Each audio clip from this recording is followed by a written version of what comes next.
I just want to say, oh, I'm just got to click that. Thank you all so very, very much for coming. I know it's, 6:30 at night and you're probably either just about to make dinner. So I am a really fast talker, but I really want to tell you a lot about Oceania cruises. And so, I, over the last, 20 months, like Fred said, the picture here is the only business picture I have, but my hair has changed. I think it's probably from the stress in the industry, but I have to say that after all these years in the industry, and I've been around since the early Love Boat days here in Vancouver, I've been around a very, very long time in the industry and seen so many things happen, but we've all had an incredible go. And one of the things we're seeing is because people couldn't come travel in 2020 and 2021, all of a sudden this huge flood of interest is coming in for 22 and 23. So I want to tell you a little bit about what's going on about Oceania. I'm going to also tell you near the end of the presentation about the health and safety protocols that we have going on.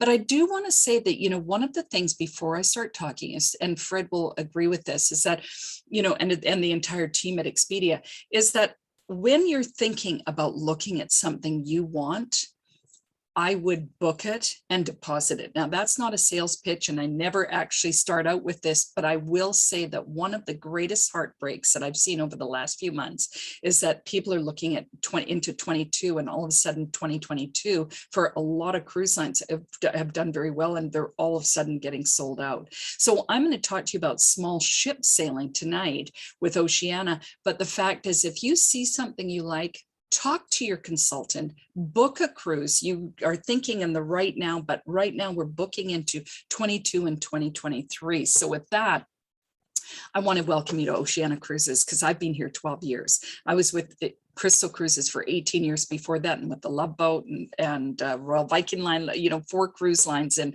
45 years. And I have to say, it's amazing. And the reason I came over to Oceania was because they were doing things that were so differently. In fact, Oceania is 18 years old this year. And in the first 9 months of Oceania starting, everybody, they became in top of the top 10 cruise lines in the world because of things that they did. They carved a niche right in the middle between the premium and the luxury lines. And the premium meaning these beautiful big ships of Holland America and Princess and Royal Caribbean, and between them and these beautiful 6-star ships like Crystal and Seabourn and Silversea and Regent. And so it was kind of cool that this new niche came into being because of Oceania. They led the way for a kind of a product that was inclusive of things that were important to travelers. So we didn't want to be all inclusive because we have our sister company Regent who is all inclusive. So we never wanted to be like that. But we also wanted to be a cruise line that said, we don't need everything included. Our guests aren't that kind of guests. They're travelers. And so they love the fact that when they go on Oceania, there's so much interest in the actual itineraries. So I want to tell you a little bit about it because whoops, Fred, I don't know who that is, but anyways, if everyone could mute themselves, that would be so great, please. But anyways, I was just going to say, so that we are built on 3 pillars. And one of the things that never changes in the 18 years, and the first reason you would ever come to Oceania, is because of these amazing travel experiences we have. We call them curated travel experiences. We kind of start with 7 days and go up to 180 days around the world, but they're very port intensive, very unique, very adventurous, and incredibly different itineraries than a lot of cruise lines have. And part of the reason we do that is because our second pillar, being small ship luxury, is that we have small ships that can get into the ports that the big ships can't get into. So we have 6 ships on our fleet and about to have 7 in April of 2023.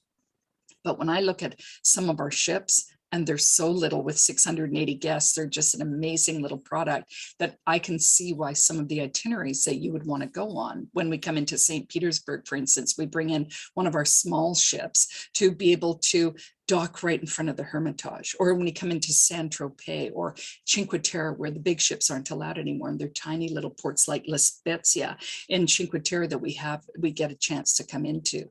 So we love our itineraries because of the small ships.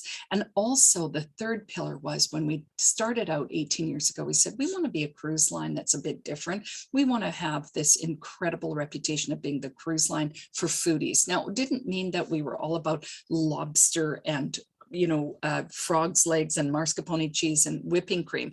That you can have anytime on the ship, anywhere you want. You can have lobster in any restaurant, morning, noon, and night if you wanted to.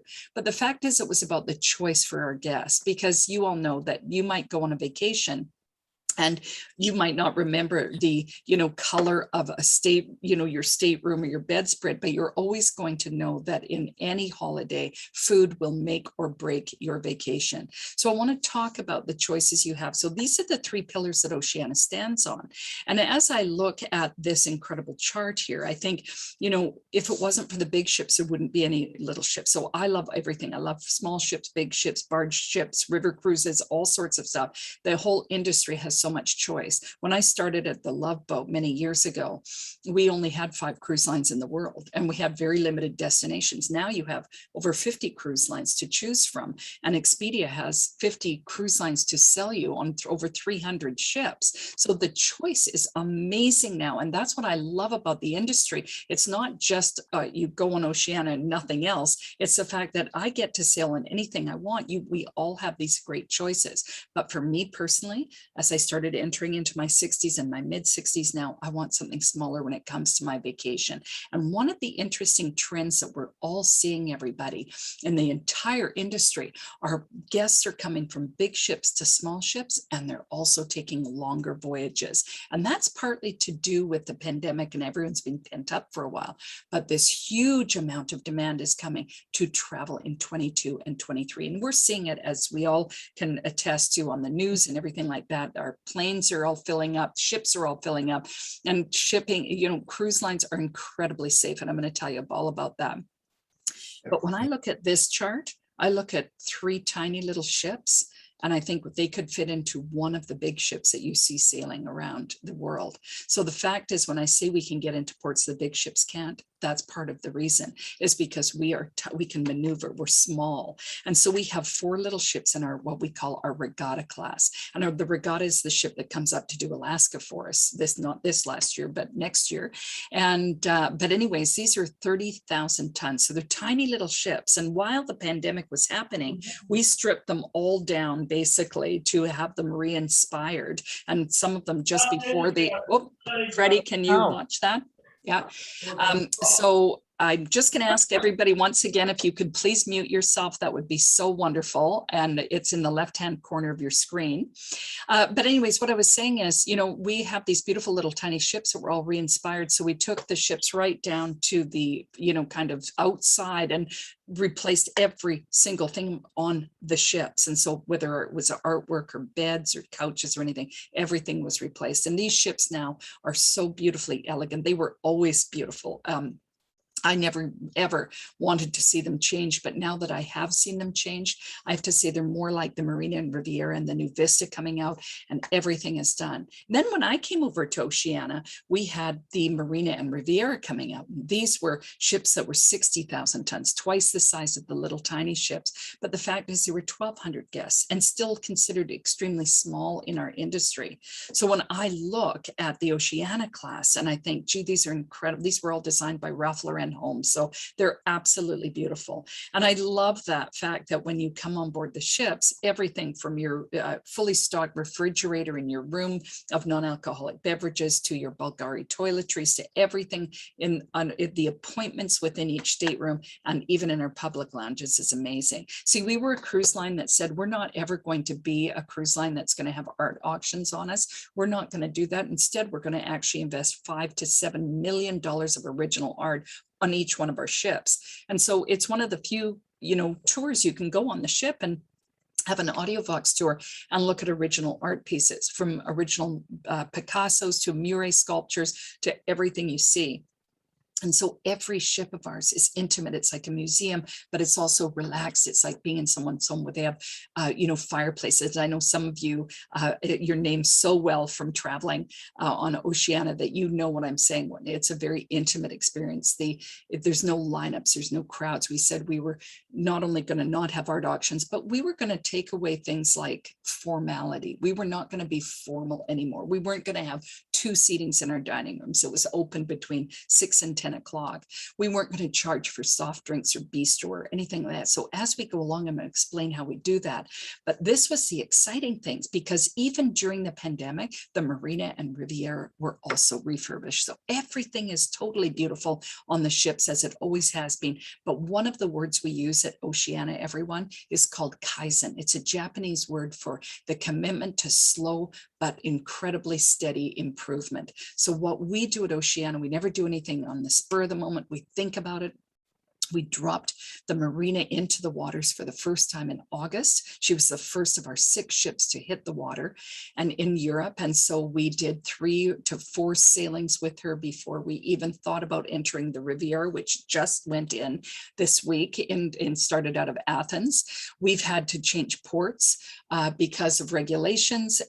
I can always tell you, the one thing you want to do when you're booking anything right now is you pack your flexibility, you pack your patience, and those 2 things are going to save you, because I can tell you, when our guests came on the ships and we had ports that were changed, they said it was flawless. They just loved the experience of being on Oceania, and they were traveling. They were traveling in Europe. So in December, we'll drop the Insignia, and then in January, we'll come in with the Regatta, and then the Sirena, and then the Nautica. And the Nautica is the last of the small ships to be re-inspired, and she starts her journey there in January, and by March she'll be in the water. So it's very, very exciting. So we want to do something slowly but always perfectly, and that came to building a new ship, and that's called the Vista class, our Allura class ships. And so the Vista, we just launched this last September 15th, literally a month ago, and said, we're going to build this beautiful ship. And while the pandemic's been going on, we've been building the Vista, and she debuts in early April of 2023. And I think she's one of the most glorious ships around, because again, she's understated, but the fact is she's elegant, and everything is again designed by some of the most beautiful designers, but mostly by Ralph Lauren home. So when you come into these staterooms and you have your tranquility bed and these beautiful, very ultra modern bathtubs and bathrooms, and every appointment in each of the staterooms is absolutely glorious. We decided that we were even going to build with our ship with French balconies, and we were going to introduce a solo veranda stateroom. So we have 8 of these on the ship. And yet we take singles on all our ship, single solo travelers, and excuse me. But the fact is that these are beautifully designed staterooms. And I think you're really, really going to enjoy them if you're solo. So, when I talk about our ships, I kind of think this beautiful upscale residential look, but this is what the Vista is going to look like, everybody. And this is what I love about it. We're a cruise line. And as you get into the smaller ships on all the luxury lines, it's no longer about big entertainment, because we just don't have the space on small ships like the big ships do. And that's why they do such an amazing job. But it comes to entertainment on Oceania, excuse me, we do more edutainment or education on board the ship. So we have an artist loft. And so on all of our ships, we encourage people to come and paint and draw and do everything. We have an artist in residence on all of our ships and all the cruises. So it's wonderful. And when it comes to dining, our small ships, the Regatta class ships have 4 restaurants in total. Our Marina and Riviera have 6, and our Vista has 12 dining rooms. And this is the Ember, and this is going to be a new restaurant on the Vista. This is where you come in and you have the open galley as you watch the chefs make their meals, but it's all comfort food and it's absolutely wonderful. So whether you want a braised short rib or you want some truffled macaroni and cheese or lobster sandwiches or rolls, you can do that. And one of the famous things Oceania's always had is the fact that we have our al fresco dining in the Terrace Cafe, and I absolutely love it. So, I look at everything that Oceania does and I think, wow, there's so many cool things. We don't have a kids program, but we love kids coming on the ship. We decided that we were going to be very different in all sorts of things we did. When you came into a city like Dubrovnik or into Santiago, Chile, or over into Positano, we did shuttles in and out of the cities. So we did that. Remember what I was saying at the beginning, we we included things that were important for travelers. So we decided that when even in a city like Venice, where we come in, even right now, we can't get into Venice, no cruise ship can, but we're going into Trieste instead. And so we can bring our guests down to Venice. There will be transfers in and out of the city. So we decided in most cities around the world that we're going to have these complimentary shuttles in and out. So the service that comes on board the ship is incredible. If I can tell you that there's any 10 out of 10 at all times, it's about the staff on board our ship. They are incredible. And we maintained our whole entire crew for the last 20 months. And so we didn't want to lose any of them. And it's been just an amazing ride for us all. So I started talking a little bit about, okay, what else does Oceania do? Well, at the very beginning, we said, we don't want to charge for, non-alcoholic beverages. We were the first cruise line to say we're going to get rid of 3 million plastic bottles of water. And we came up with a system that a lot of European hotels use called the Vera water system. So they're glass bottles now. And so we got rid of plastic bottles. We have coffees, teas, lattes, bistro, anything. We don't charge for anything like that. And we also said that our guests wanted Wi-Fi. They want to stay connected to their homes. They're curious people. They always are looking at, things that they can, learn or anything. So once they might hear an enrichment lecture, they come back and they Google all this stuff. So we decided we're going to include Wi-Fi as part of our program. And our guests are incredibly fit, and maybe not incredibly fit, all of them, but they're very interested in fitness. So with Oceania, we don't charge for any of our classes. All our guests are welcome to come up to the Aquamar Spa, and you have unlimited access to that, but also the fact that you have this incredible choice of fitness classes. So whether you want yoga, Pilates, you want heavy duty, glute classes, whatever it is you're looking for, those are complimentary to you. And that's what I love about Oceania.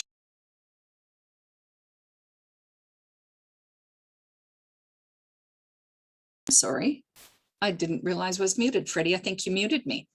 So I was just going to say, my apologies, Kathy, I did. What did you miss out on? Was I talking muted for a long time? No, half a sentence, I promise. Oh, good. Yeah, that's no problem. So, one of the things I do want to talk to you about is, oh, now my frozen. So, when it comes to dining on the ship and any kind of room service we have, it's 24-hour room service that is complimentary to you. So we don't charge you. One of the things that I love about Oceania, being the cruise line for foodies, is what we talk about a la menu cuisine. It means that when you order something from any menu, including room service, it is made for you at that moment that you actually order it. So it's all because of one beautiful gentleman called Jacques Pepin. He started out with Julia Child, as you know, you've heard of him before. He also was Charles de Gaulle's head chef for many years, and 3 other French heads of state. He is a person that believes in sharing and the freshest of food. So part of the reason we are the cruise line for foodies is because we want people to experience all that we have to offer and the choices they have. So when it comes into your stateroom, whether you want fresh pasta that's made on the ship, anything like that, it's there for you. It's a room service item. The other part of it is that because we're food line people, we're foodies ourselves, and our wine program is all done by paired with wine spectators. So we're not a cruise line that holds your wine at the, kind of gangway. We want you to come and drink your wine. And especially when we're coming to places like Bordeaux or some of the most beautiful places in France and Italy, we want you to come back with wine. And so we don't hold it at the gangway at all. But what I love about the program of not paying for any specialty restaurant is that we have a lot of choice for you. So on the beautiful small ships, we have Toscanas and Polo Grill. We also have Red Ginger on one of our small ships, the Sirena. And so it's beautiful. We take reservations, but it's complimentary. There's no charge. When it comes to Marina and Riviera, there's only one restaurant we charge you to dine in. And out of the 6 restaurants that there are, the 7th one is called La Reserve. And that is a wine pairing menu that actually takes about 3 hours with your dinner. So it's only room for 24 people in this beautiful kind of, I think, most enchanting room. And you come in and you can spend $69 on a Jacques Pepin bourgeois menu, or go straight up to the vintage Dom Perignon tasting menu. That's about $350 per person. So it depends on what you want, but the other restaurants are complimentary. And we, as I mentioned, we got rid of 2 seating. So it's open between between 6 and 10 o'clock. Many times on Oceania, I've gone into a dining room and said, can I come in for dinner, just the two of us? And they go, yeah, give us 15 minutes or, 20 minutes. They don't know a lot of the times that I'm with Oceania. So this is what we do with our guests. We want to make sure everybody gets a chance to dine on our ships. And then of course, just looking at the kind of al fresco dining is amazing. And right now we've got it. So we've got controlled capacity. We've got social distancing. We're taking all the measurements, all the measures in every single way of making sure that you are having the best time and being as safe as possible. Now, one of the things I was starting to talk about was the enrichment. So we do a great menu, if you will, on edutainment. So the education on board our ship is amazing. So even as an example, everyone, on every single cruise, we have enrichment lecturers. But as an example, even in January of 23 and February 23, for the first time, we're coming down to the Antarctic. So we've always done around the Horn, which is absolutely amazing. It's a 20-day cruise, but now we're adding in an incredible 4 days into the Antarctic. And my son, Ethan, is an exploration guide down there in the Arctic and the Antarctic. And I was telling him, this is a cruise by, what can we do? Can we expect to see the same things as you do in your company? He said, it's going to be amazing.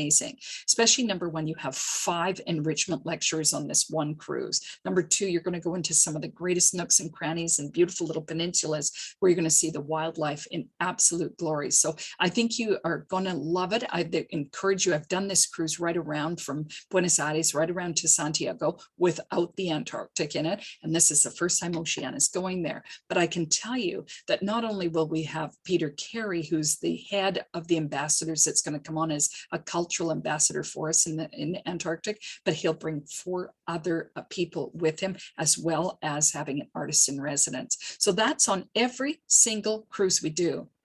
And part of our enrichment is to make sure that, because our guests always ask for our recipes, they love our food, we built, when the Marina and Riviera came around, 2 culinary centers. We were the first cruise line to ever do that.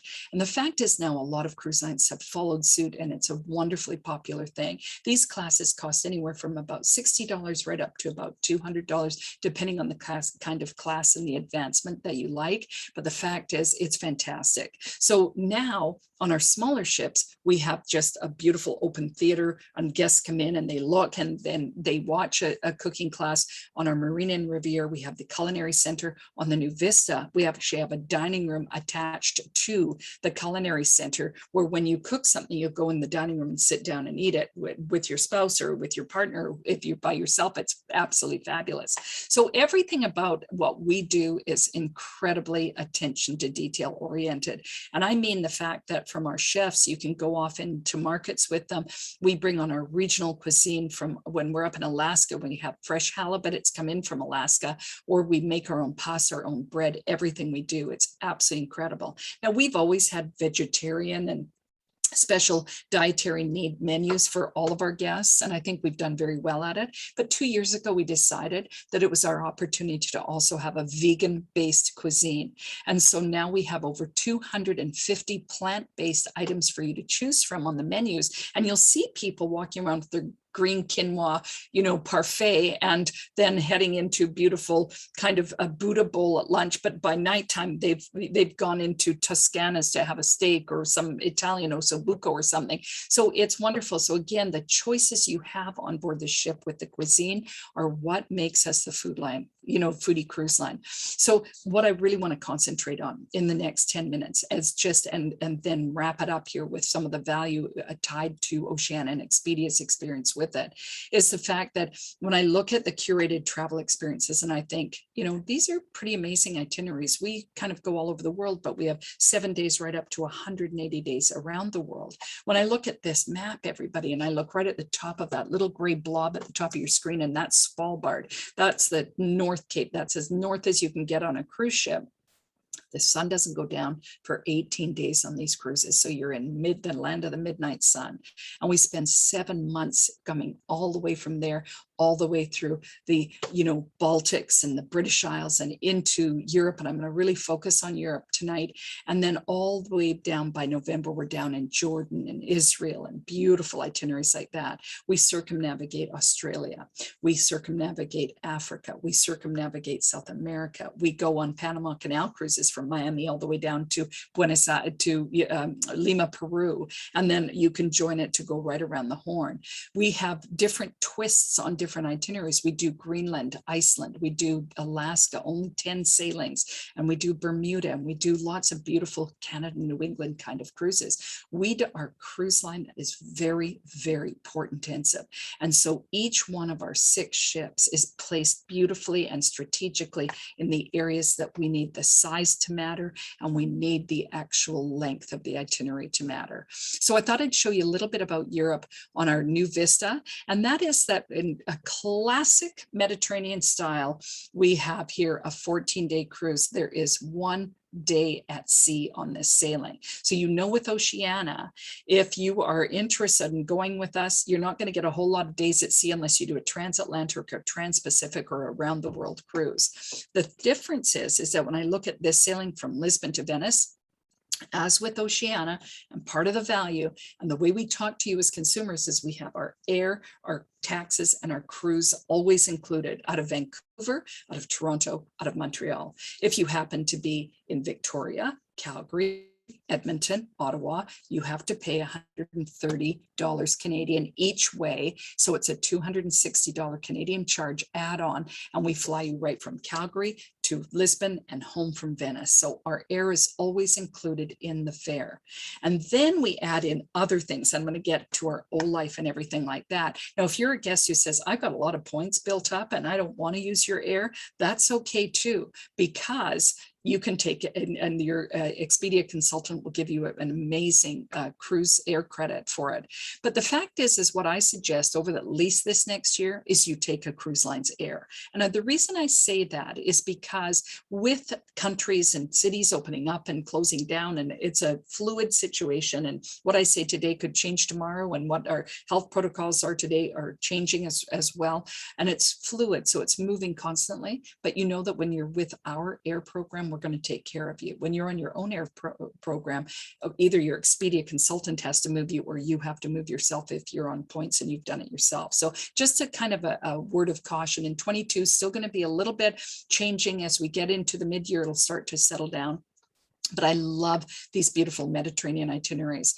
If you're interested in Greek Isles, then everybody loves Greece. Now, I'm just showing you the Vista, but we've got 5 other ships sailing in Europe at this time in 2023. And I can tell you that there's a whole lot of different kinds of itineraries, and we build our itineraries to be very different from each of our own ships. So it's kind of cool that you get to see this. But if you're interested in Greece, then you've got a beautiful Greek cruise. If you're interested in Holy Land, we have sailings that start in Jerusalem, but we also on this itinerary for 14 days of the 18 inaugural sailings on the Vista, this one, Istanbul to Rome, is amazing. So almost all of Vista's inaugural sailings have got something that's very classic about Oceania, but with a little bit of a twist. Now, the other thing I want to tell you is when I was saying that people are coming and they're kind of spending longer away than just a 14-day cruise, this is an example of 2 cruises that are put back to back. And that's the beauty of our itineraries, is they're meant to be linked together if you should choose to take those.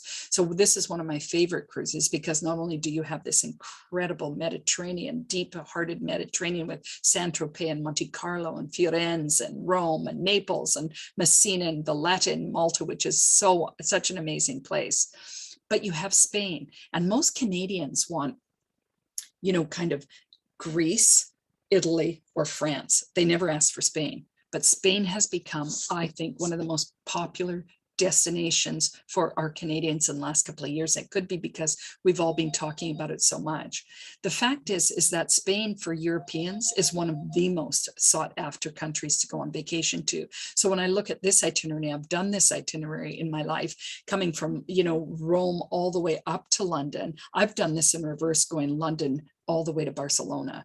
Now, the reason I like it is because when you kind of leave in London, again, your air's all included. So we fly to London. You might say, I want to stay pre or I want to stay post by 3 days or 6 days or 2 weeks. You can do that too. It's called Custom Air, and Fred and his entire team will help you get there what you need. But I love this because you arrive and you come all the way down to Saint Malo. Saint Malo is where Jacques Cartier started. He's got this big statue of himself in this walled city. And if you've ever read the book, All the Light We Cannot See, it's about World War II, and it's all about the city of Saint Malo. And it's one of my favorite cities in Europe. Then you come into Bordeaux. Well, who couldn't love that? It's all the vineyards. And so you go into Rothschild and these beautiful Margaux, and we have picnics in some of the areas you can go to, and we have shuttles in and out of the city because we dock right at the gates of Bordeaux. And then you come into Bilbao, and that's the Guggenheim Museum. Or you might want to go into La Coruña. That is one of the most beautiful UNESCO sites. And Oporto and Lisbon, these are cities that were built with port in mind. And Portugal is such an incredible country. But then you come down into Cadiz, and that's where Christopher Columbus started. And so this is one of the most beautiful little sunny, gorgeous, whitewashed cities in Spain. And then up into Seville. Come on. I mean, it is such an exciting itinerary.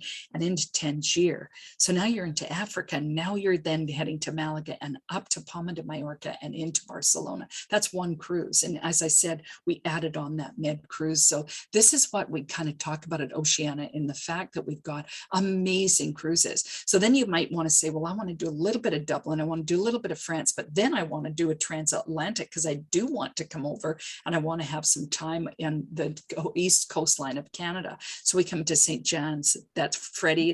There's your beautiful, a place of birth. But Newfoundland, one of my most favorite places on all of the earth, and the people that go with it. And then we take you into Saint Pierre and Miquelon and over to St. John, New Brunswick, and into Bar Harbor, Boston, Newport, and then New York. These are glorious itineraries. And we also have them split into single cruises, or you might say, well, I want to head on one of those cruises all the way back down to Miami to get a bit of sun.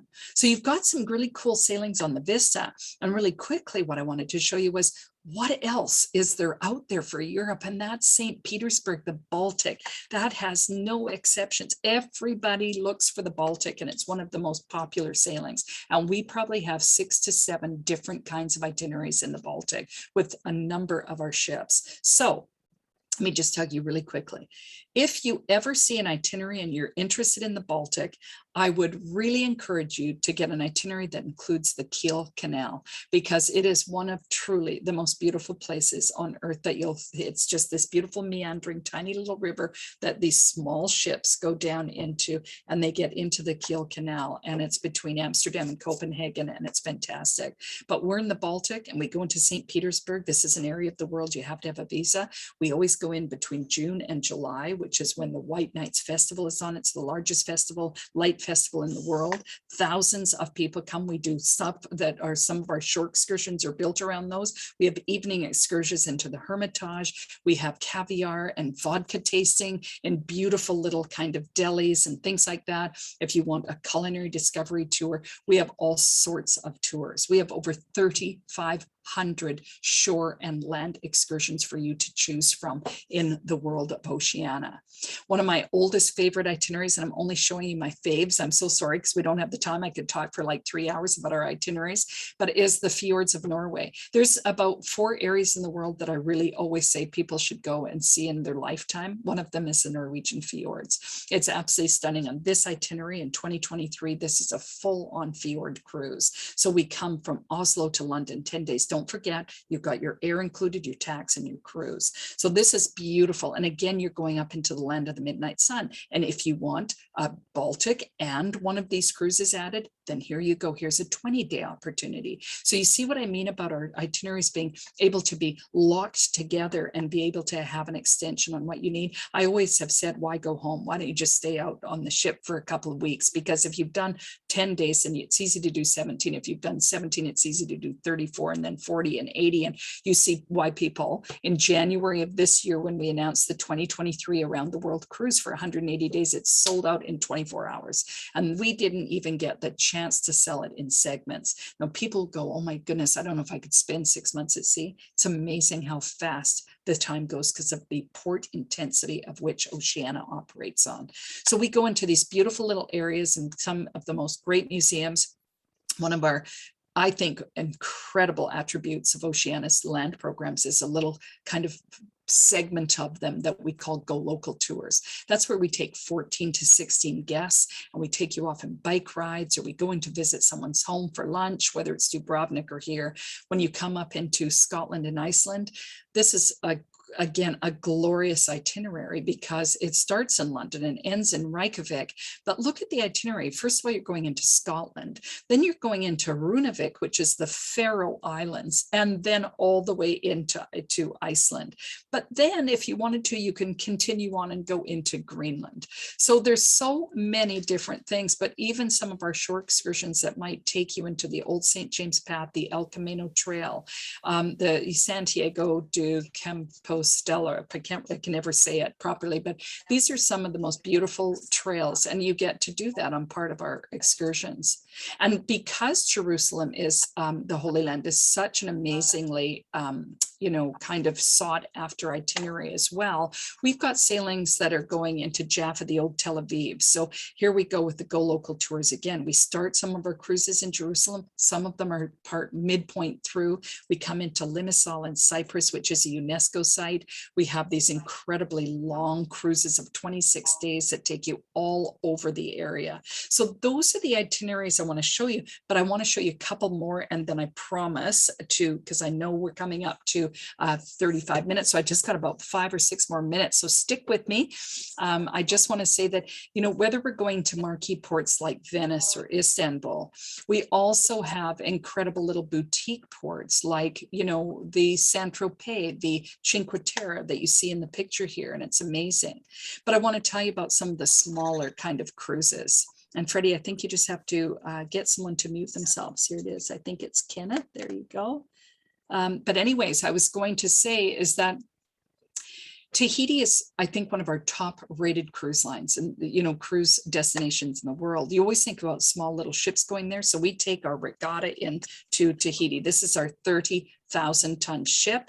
And we actually have 680 guests on this ship, and it's pretty amazing. So I look at this and I think, what a great itinerary. Now, this is 2.5 million square kilometers under Honolulu. This is all France sitting under here, and it was like Hawaii was 10,000 years ago. It's one of the most beautiful places on earth, and we have 10, 12, 14-day cruises, whether it's into Papeete or into the Marquesas Islands, or going from maybe, these beautiful gorgeous sinking volcanoes that become these beautiful atolls. It's pretty fabulous.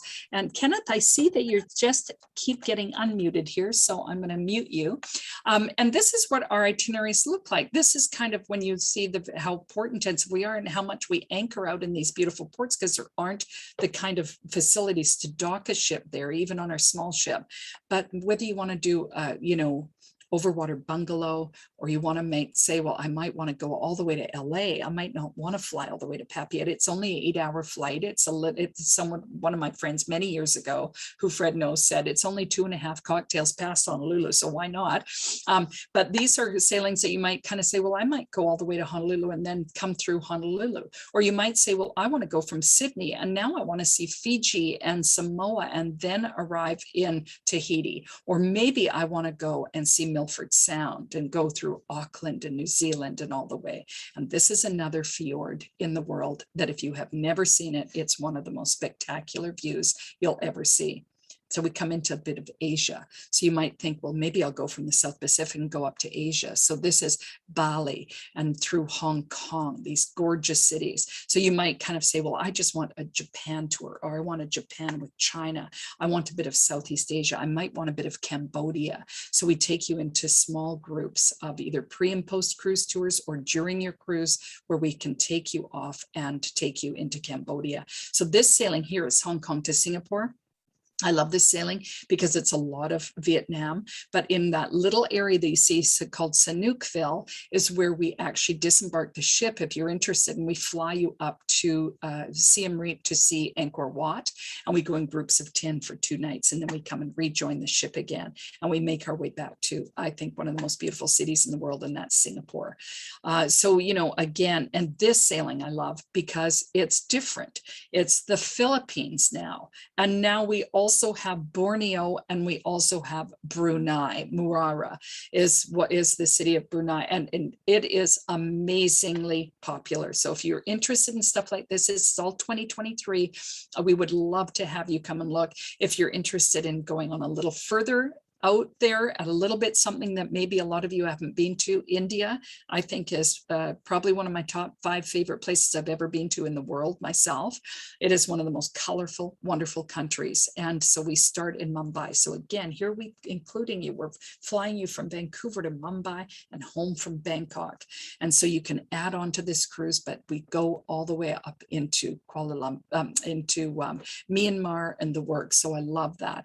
And then here's the old rail station of Mumbai, or maybe Cape Town all the way to Mumbai. I'm giving you so much choice. So I'm going to end the conversation on itineraries. What I do want to tell you is that right now in the world, and Fred and his team can attest to this, there are situations, and each country's different, where they may say, well, yes, some of our guests can get off the ship and do their own thing as long as you're fully vaccinated. There may be countries or ports or cities in the world that say, well, right now in Europe, you have to all come off as a group. So what Oceania did over this last 20 months is we said, you know, number one, everybody that sails on us has to be fully vaccinated. But number two is that there are going to be times when we have to go off in escorted groups. So what we did is we built another 500 shore excursions that were meant for when we had a situation where you could only get off in escorted groups. So wonder if you were a green person, you said, I want to see a wind turbine. So we have environmental tours, we have shopping tours, we have coffee tours, we have go local tours, we have bicycle tours, we have food and wine tours, we have all sorts of things where we're taking small groups of 14 and 18 people off, and it makes it incredibly interesting. And I thought I'd just show you very quickly a couple of what those go local tours look like. So this is a classic Med on the Marina, and we come into Provence, we come into Marseille, actually in the south of France, and that's the area of Provence in southern France, and it's the land of the wild horses, and it's absolutely Aix-en-Provence and gorgeous lavender and things like that. But we take you into someone's 112-acre home, and with their dogs, we hunt for black truffles. And there's only 16 of you. And then we have lunch in that person's house, and it is spectacular. Or maybe you're not a foodie, but you kind of go, well, when I get to Kapor, Slovenia, I want to see the natural caves of Slovenia and some of the oldest castles in the world that were built on top of these caves, called the Pistoia Castle and Caves Tour. So that's kind of a cool thing. So you've got all these things that you can do. And finally, I've given you this picture of what Oceania is and how intimate we are and what incredible itineraries we have. But I want to tell you about the value of it, because it's not just about having your area tax, your cruise. It's about the fact that the intimate side of the inclusiveness is pretty amazing on Oceania. Always included, you have your specialty restaurants, unlimited internet, all your sparkling and still waters, all your soft drinks and specialty coffees, your room service, your shuttles in and out of the cities, your fitness classes, and our laundrette. If you're a person that loves to do their own laundry, it's complimentary. We have a beautiful TV. You can watch movies and refrigerated state. You can order a cappuccino in your laundry, in the laundry room, and you can be, you know, kind of launder to your heart's content. If you don't want to do that, all you have to do is literally send your laundry out, and for a nominal fee, we'll do it. But we also have what we call our O-Life choice. Remember at the beginning, I said, this is a cruise line that includes things that are really important to people. This means that we actually have people who have said, okay, I'm not a big drinker, so I might want to be more interested in shore excursions. So we gave people a choice, because our slogan is your world, your way, means that on every cruise that we have, you have a choice whether you want a series of shore excursions based on the duration of your cruise, or you want a beverage package. We already know that your soft drinks are included. So beverage means wine and beer at lunch or dinner. For $20 more a day, you can up that to a premium liquor package. So it means that you could start with Bloody Marys and end in martinis or Courvoisier after dinner. And if you're not like that, and you're not a big drinker, you might be like me and go, I don't know how I want to spend it, but I'm going to take the shipboard credit and I'm going to spend it the way I want it anyway. And so when I look at the things that are included here, and when I think about this, it means that we start out with 4 shore excursions, depending on a 7-day cruise. And we might go up to 22 shore excursions based on a 30-day cruise. But it depends on each duration of each cruise, what you get. And Expedia will tell you all about it.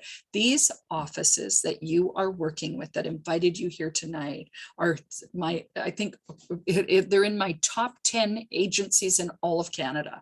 And I will tell you, they're some of the best partners you'll ever have. There is not one of the consultants at Expedia in these 3 offices that will not phone me every time they make a booking and say, I made a booking. What can we do? Can we get this? What can we make to make this sure this person's trip is the best of all? So they fight for you all the time. They're in all of my trainings. They know this product inside out. A lot of them have sailed on Oceania. This is a team that really knows how to pair you to the right cruise. And if it isn't Oceania, they know how to pair you to the right perfect holiday for yourself. But I will tell you that the Expedia side of things, the inclusiveness of what they also have, what we call our privileges, our exclusive prepaid gratuity program. Out of the 180 something sailings we have, everybody, almost 80 of those or 70 of those are with prepaid gratuities through Expedia. So you can do that. And so now you've got all of these other things that we included, but now you've got your prepaid gratuities. Now, the other thing, when we ever do a consumer event, and I really miss Fred doing our everything wine with all of your team. But we'll do that live again, I'm sure, is that we for 2 weeks always say, if you book anything as a new booking to Oceania, we will give you a wine bundle. We always give something. So we will give you a wine bundle. Now, a wine bundle is 3 bottles of wine, red, white, or sparkling wine. We work with Wine Spectator, so you got 18 choices of different kinds of wine, and you can switch those 3 bottles around. It's worth about $150 for a stateroom. So you have that wine bundle as part of our giveaway for the next 2 weeks. And when I look at Expedia, and I think of all the things they have with the prepaid gratuities, it's pretty great. The last part of what I just want to tell you about is our health and safety. Not that anyone really asks about it, because most people who cruise know how incredibly safe cruise lines are. But do you know that cruise lines are the one of 3 entities that have always had to report to the CDC for as long as I remember? Even when I was at the Love Boat here, we had to report any viruses or illnesses to the CDC. So we're already a safe industry. But the one thing that we made really differently during the pandemic was we actually hired 6 scientists based on the different faculties of the world, from environment to vaccines to everything. And we added another 74 protocols on board our ship. So let's say you're coming back into Canada after cruising in Europe right now. We provide the PCR test for you as a Canadian. Let's say that you are kind of worried about social distancing. Well, we have had in every one of our ships, every second table is occupied, and every second table is put into, a safety. So you're not sitting right beside someone. There are times where we have to wear masks on the ship. There's countries that will allow us to walk off the ship on our own, and there's countries that won't. Countries are opening and closing and opening and closing. And that's what I mean. Everything's fluid. This information on safety sail is incredible kind of encyclopedia for you to read. It's very easy on the FAQs, the frequently asked questions on Oceania. You can go right on our site down to the bottom of the web page, and you'll see safety sail, and you'll look there and you'll see all the vaccines, everything that we do. I have to say that our crew is fully vaccinated. Our guests are fully vaccinated. We've always been a non-touch cruise line. That means when you go on into, let's say, our Terrace Cafe, you've never been able to reach for a spoon and serve yourself in a buffet. That will change for all big ships. It has changed for all big ships now. It means that we don't allow you to touch something. You can point to it. You say, I want this. You can come back for as much as you want, but you don't ever touch a spoon on Oceania. So we've always been a non-touch service kind of cruise line. But everything we see, we make sure that you are as safe as you can. And I have to tell you, everybody, this is our 5th or 6th sailing now since August, and it's going really well. It's just been flawless. Our guests are having the best time. So with that, I just wanted to say this last thing, and that is, I look at this picture of the Taj Mahal, and I was in my early 20s when I went to India, and I loved India. And now I want you to try and think about the places you remember. There might not be the same. It might not be the same when you travel again, that you can just wander anywhere you want. But you know what? The world's coming back and the world is opening up. And one of the greatest parts is that all the things that we see, this huge demand to go into 22 and 2023 is something because people will never stop traveling. It's the second largest industry in the world is the travel industry. And Fred and his team are so committed to making sure that you still get out and you travel and you listen to different, kind of sessions on different parts of the world that all the cruise lines are going to.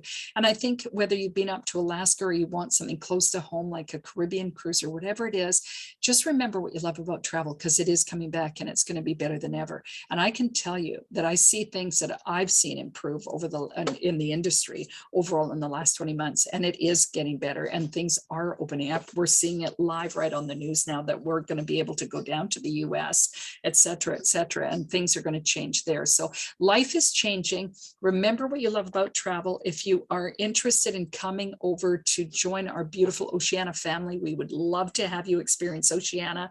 I can tell you that Fred and his team know all about it. So ask them any questions you have. And with that, Fred, it is 45 minutes. So I'm going to leave it to you if you have any questions for me or anything. Thank you, Kathy. And I know everybody's so welcome. But a virtual clap for sure. Oh, thank you so much for going through the itinerary so smoothly. I loved it. And Vista to start and then other ones to end. I've got a raft of questions here. So if you don't mind, I'll fire some more. Sure. Yeah, please do. And we'll leave it recorded as well, because then if somebody's going to listen to this later or send it on to a friend, they'll be able to hear some of these as well.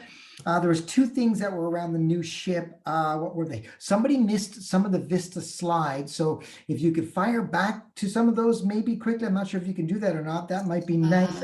And while you're doing that, the question was, what is the fascination with a new ship or an inaugural sailing? We have friends that look for those always. Why? Yeah, that one's a good one. I don't actually know why people look for inaugural sailings, but I think they just want to be on the first new, shiny thing out. A new ship, in what regard, Fred, is that question? In an inaugural sailing? They just saw a fascination with a new ship, and I guess they have friends that cruise on a new ship. And I guess, in your opinion, what makes a new ship so much fun, Kathy? Well, I think the fact is that it's always, I can't move my slides now. I'm frozen here. They're moving for us, but that's okay. Are they? Yeah, hold on. No, they're not moving for me. There they go. Let's see if I can get up here. I can't, if I stop sharing, I won't be able to reshare. Here we go. Okay, let me just go back. We're almost there. It's funny, after 45 years in the industry, I love new ships myself. I always love seeing the differences because all the cruise lines are doing things that are so different these days. There we go. Oh, now it's really moving. Okay. Stop. Okay.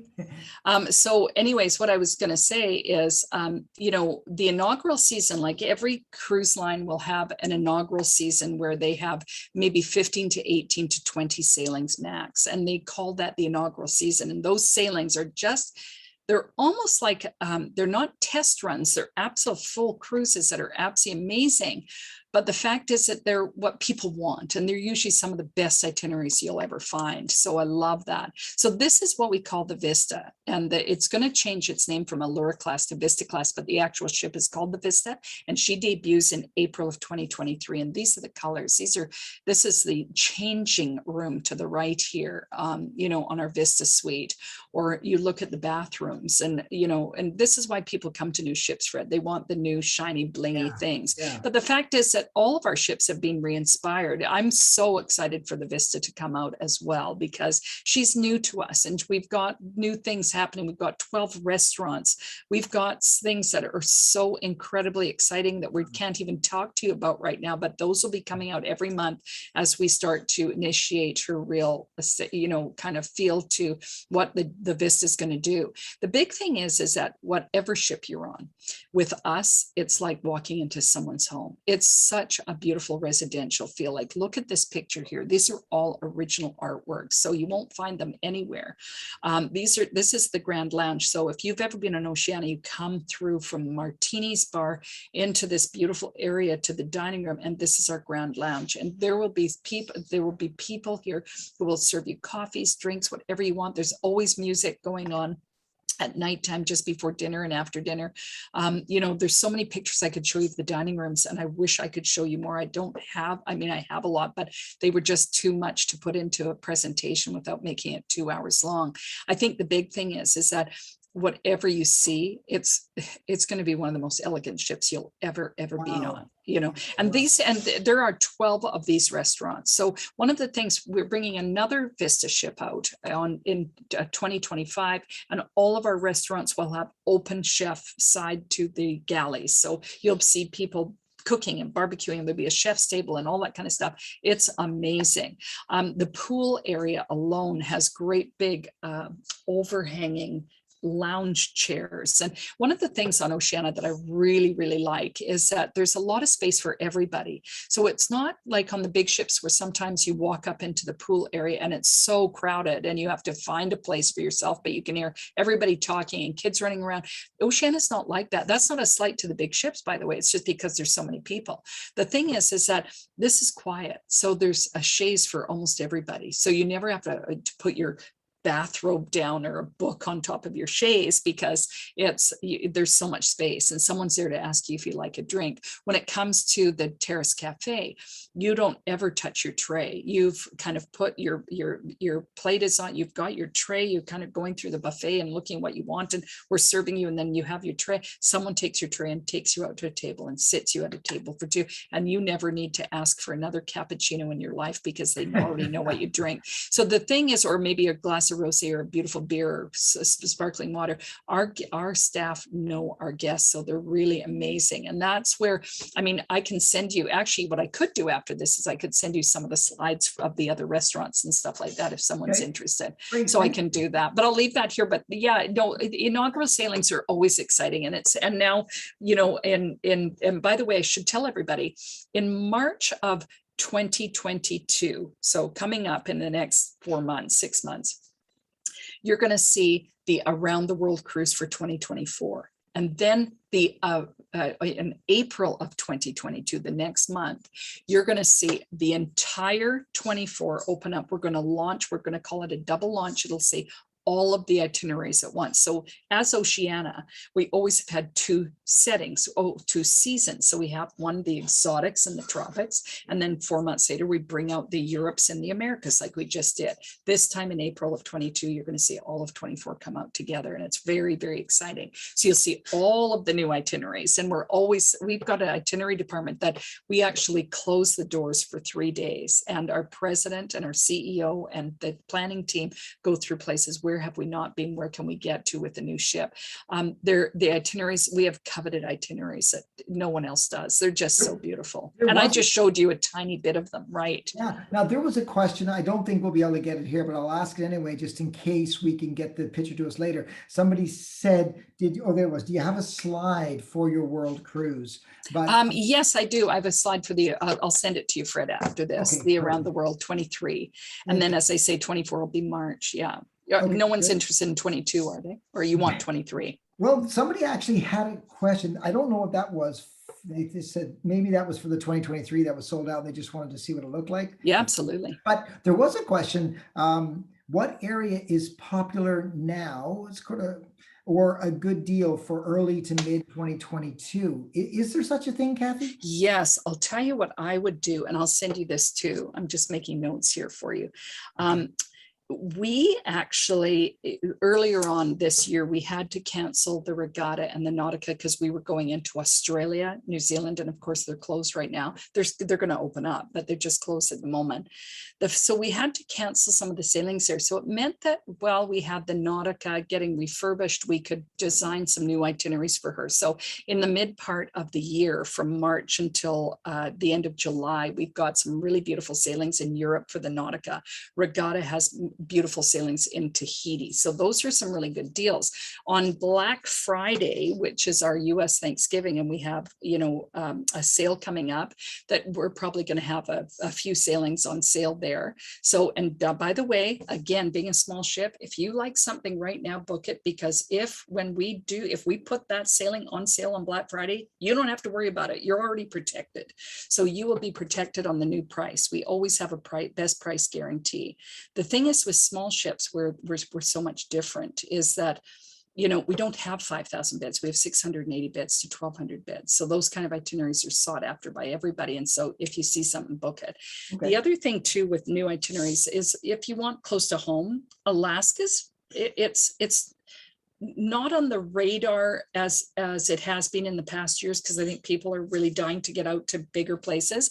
Baltic, the Norwegian fjords, those two are really big. Med is always going to be the biggest seller, especially out of Western Canada, the Mediterranean, Europe, British Isles, Reykjavik, Greenland, Iceland has always been a big seller in the last few years. So these are all kind of mid-year sailings. So you got, and then of course, early fall, late August, you've got New England, Canada. And I've done 8 of those in my life over the last 45 years. And they're some of my favorite cruises too, because you're seeing such ancient, beautiful places in Canada, as well as the US. And who doesn't want to cruise into New York? Somebody just asked, just to confirm about the Nautica, when will it be refurbished? Did you say something? She goes in January. She's sitting in Europe right now in dry dock, and she's waiting for her refit. So she will be her re-inspiration, as we call it. She will be done in January, and she'll be out in early March. And then our first sailing is in March with her. Okay. And just 2 questions left, Cav. Yeah. Do you recommend your culinary tours if we are not foodies, but do enjoy cooking? Are they always available or only on select itineraries? No, we try and do culinary tours on every cruise. So that's a great question. But there are areas, let's face it, in the world that are more culinary than others. And so when especially if you're in Europe, if you're in Asia, if you're in the South Pacific, you're going to get some really beautiful, like New Zealand, where they have all the wine and the new foodie kind of areas. These are going to be places that you're going to love. And especially, again, like even in India, when we go through India, we come right into culinary excursions. So, but we try and do them on every single cruise. They're small. They're only 16 people, 16 to, we used to have 24, but now it's 16. And yes, even if you're not a big foodie, but you love to cook, or we'll take you into places like San Sebastian and, or some of the beautiful markets. And then you come back and you cook or into someone's home. It's pretty amazing. They're fantastic. I've done about 4 of them in my life. And I really, Argentina is one of the great places. So wherever we go, we try and do culinary based tours as well. Nice. Great answer. Somebody just mentioned, I think they were talking about when you were talking about the Nautica, they said, and reimagined Marina. Yes. Yeah, so Marina and the Riviera were both put in dry dock during the pandemic and not the full ship, but a lot of the public staterooms and a lot of the staterooms themselves were kind of pushed up and re-inspired again. They didn't need to be done, but we did them because we want to keep our fleet really beautifully elegant. And could you please describe the Australia Circumnavigate? Well, that is a cruise that is unbelievable. And whoever asked that, I love you for it. It's 35 days, Mike. It's 35 days from Sydney around Australia. Now, we had it in 2019. We did have it in 2020, but we didn't go because no one went anywhere. We have it coming out for hopefully the end of 2023. It's not quite out yet. That's part of our exotics itinerary. That'll be announced in March of 2022. April of 2022. So stay tuned for that. So we take you right around from Sydney all the way back to Sydney. It's very cool. And Fred can pull, or his team can pull up the old itineraries to show you those. And you can also buy them in segments as well. Okay, good. And they're always around November, December. Okay. And last question that came in before was, will my consultant have a list of the free gratuity sailings? Yes. Definitely. And I will make sure I send you that as well. Yep. So I'm going to send you an email full of little attachments. Anyone that asks for them, you can give them to them. Good. Well, Yeah. I'm just gonna, that's all the questions that were submitted, and I'm just gonna quickly look back to make sure I didn't miss any, because we still have lots of people on here. Yeah, And that thank was you it. for staying, everybody. Yeah, Yeah, that was great. I Well, know I such talk a lot, so thank you. such a fabulous job. Thank you so much again, Kathy, for being able to review this with us and being for such a great support. I mean, we do a lot of Oceania, and the teams love it, and we're able to do such a great job for all of our customers because of this lady that helps us out so much when we fight for you with her. We don't really fight her because she's Yeah, but we do work together well. And I think the big thing is we always want, our goal is to have someone be paired to the right cruise line. And when it comes to Oceania, in all of your bookings, Fred, that you've ever had, I don't think I've ever heard anyone that didn't absolutely love it. So Nope, and that's why it's a easy perfect thing to experience. sell. And that's the thing, everybody. Just lastly, if you've sailed on big ships, which I love, try a small ship, because some people say, oh, well, they'll be too small and they'll bob around in the water. And, that is not true. They're small and intimate, but they're quieter. They're a bit quieter with lots going on, but not in such a big, kind of, air about it. It's just small and intimate. It's casual, by the way. Did I tell you that we don't have any formal nights? We took away formal nights. So it's all what we call country club casual. We don't have country clubs in Canada. But the fact is, it's like, gentlemen, you do not need a tie. You don't need a jacket, even though my husband, Paul, Fred knows, and the team knows, is a hotelier. And he never believed me when it came to Oceania. He said, I have to take a suit. Never wore it, but he did wear a jacket some nights. You can get dressed up if you want to, but ladies, you don't have to have a long gown. Travel regulations are so different now. So people want to be casual. And especially when you come to these port intensive itineraries where you're coming into a port almost every day, you actually don't want to just go, you just want to go and have dinner somewhere after you've been out in these ports all day, and you don't want to have to get dressed up. But it's also not wife beater t-shirts and ripped up jeans. It's jeans during the day, of course, in our terrace cafe and stuff. But at night, it's just a beautifully casually dressed crowd, and it's open seating. So there's no 6:30 and 8:30 anymore. There's no ties and jackets and heels. And it's a really beautiful feel on board that ship. Yes. Well, with that, unless there's I've any talked other enough. questions. No, it's been wonderful. I mean, everybody's asked the questions. You've done such a great job answering authentically. Oh, one last question came in. Capacity on board, is it 100% or is it less? No, it's not 100% right now. And it probably won't be 100% till the spring. Okay. Right now, we've kind of controlled it at half. And so we're kind of testing things out as we move a bit further. Now we've got the Riviera in. And so for the first 5 sailings, we had very limited capacity just to test it out to make sure it was flawless. Now the Riviera, we've added a few more. And then as we move along, we'll have more and more. And probably by March or April, we'll be at full capacity. Wonderful. Wow. Well, I hope pack your flexibility, pack your patience. Pack your patience. I got it. Don't be a traveler, not a tourist. That's right. Yes. Yeah. Thank you so much for having me. Well, thank you for coming out, and thank you everybody for giving the time and dialing in, and follow up with your cruise consultant. They'll follow up with you for sure, and hopefully we can get you looking forward to one if you're not already on one, or get you looking forward to the next one as well. Absolutely. Wonderful. Okay. Thanks you guys. Fred, I'll send this to you today or first thing tomorrow. Thank you. Okay. Bye.